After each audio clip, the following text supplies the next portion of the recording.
Hi, I'm Tammy Martin, and this is my case study regarding internet use violations and having threats for the World Wide Web.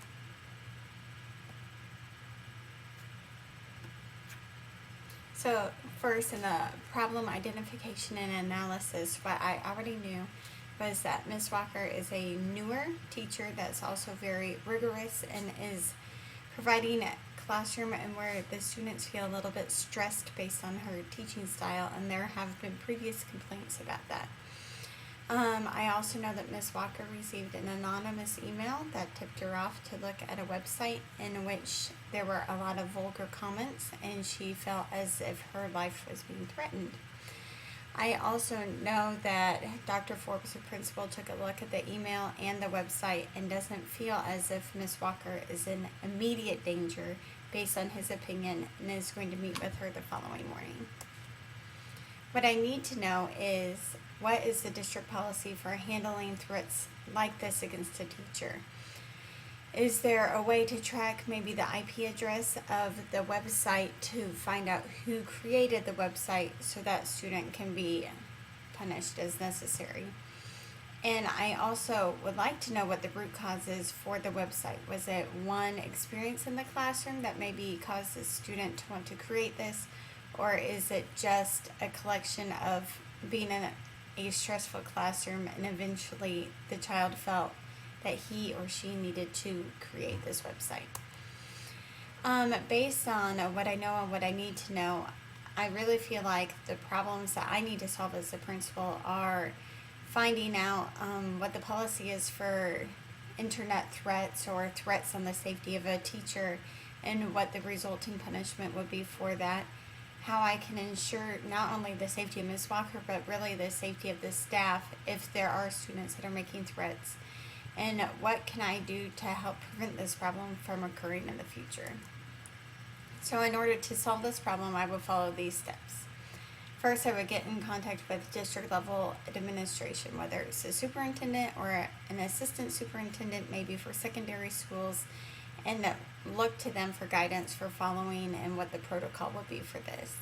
I also want to get in touch with the district's IT department, if they have one, and see if they can help me track this website or maybe even get rid of it.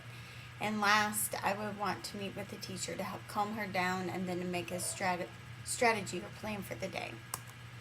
So to go along with getting in contact with district administration, I would want to do this prior to meeting with Ms. Walker, so that way I have a clear understanding of what the district level policy is.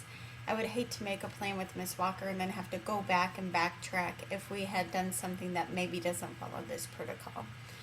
I also want to involve them to help kind of share the burden of trying to figure out who would do this and who would cause the threat. And I also need to know whether or not outside law enforcement needs to be included in this investigation. Contacting the IT department will allow me to do the following things. They are going to have a lot more experience with tracking websites or email than I would as a principal, so I would look to the experts to help with that.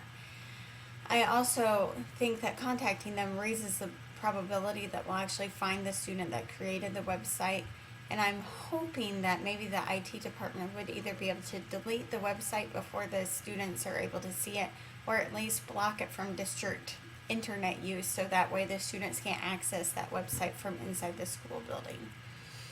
The last thing I would do would be to meet with Ms. Walker. Now, it's not that I don't value Ms. Walker, but it's that I want to make sure that I have everything in place and a clear plan in place before I meet with her, so I'm not leading her down the wrong path. I want to be able to tell her what I've already done to take care of the problem, so she knows that I am valuing her safety and wanting to ensure that we find out who did this. It's also critical that we strategize together and we come up with a plan, so we're not just blindly accusing students. Ms. Walker already feels like she knows who did it, but we want to make sure, and being fair to the students, that we don't just start making accusations.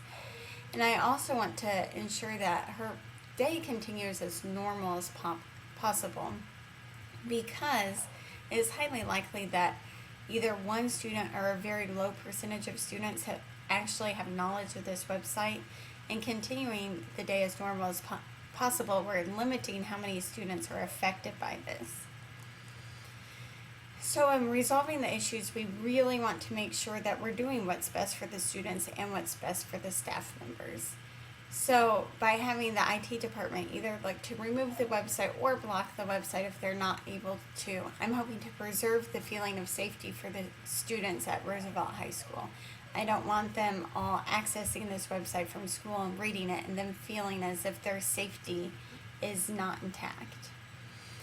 I also know that threats and vulgar language can create unease in a building, and by finding out who created the website and punishing that student accordingly, the students are getting a clear message that that kind of behavior will not be tolerated in the building. And it's also important to keep in mind that in times of crisis or concern, normalcy is best. It's going to help ease the anxiety of the students, and it's also going to help ease the anxiety of the teachers. If we go about the day as normal as possible, that way the fewest amount of people are affected by this. So what I was thinking when I first read through the case was, what's the protocol for handling this? That's the first thing I typically think when I read any of the case studies. I want to make sure that I'm following this exactly as the protocol is laid out, because somebody that's wiser and more experienced than me usually has laid out the protocol for these things. I also wondered, how could a student be motivated to develop a threat of this caliber? And it obviously took a lot of time to create an anonymous email and a website, so what is the cause behind that? And my last thought is, how could you prevent something like this from happening in a building? I felt initially really disgusted that a student could do this to a teacher or even a fellow student.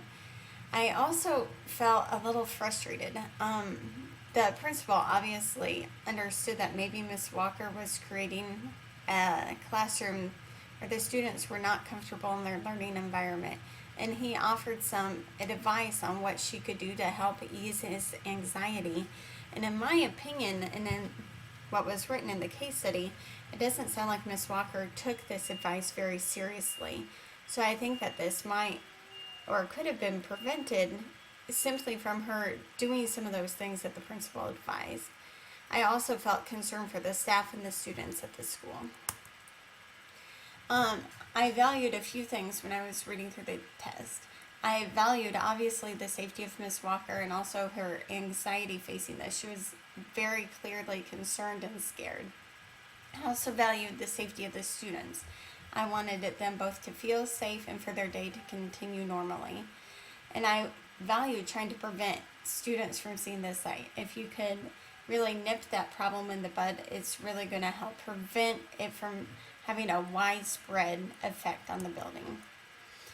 Some things that I think are unresolved so far is, what could I do as the principal if the student that created the website wasn't discovered?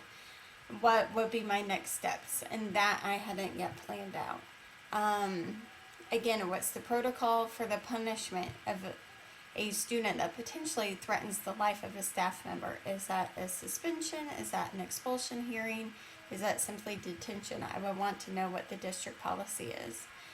And I also think what's unresolved is the Miss Walker factor. How would she feel about this plan, and would she feel like the principal is taking her safety seriously enough, or would she have other advice that she wants to add? During the case, I really believe that I demonstrated a sense of integrity and ethical behavior. I went directly to my supervisors and requested their help. I didn't try to cover up the problem so they wouldn't know that there was a problem happening at Roosevelt High School. I was very clear and went to them first thing. I also went to the IT department because I needed their help in tracking the website. I wanted to help prevent having to unethically start accusing students of doing something that they didn't. Finally, I went to Ms. Walker so I could have a clear plan in place and we could strategize together. I wanted to model to her an appropriate and calm reaction to an unnerving event. Acting with fairness is really important to me. And I wanted to be fair to Miss Walker because she went through a scary event, and I wanted to understand and empathize with her fear. I wanted to be fair to the student population by keeping their day as normal as possible and letting this not impact them.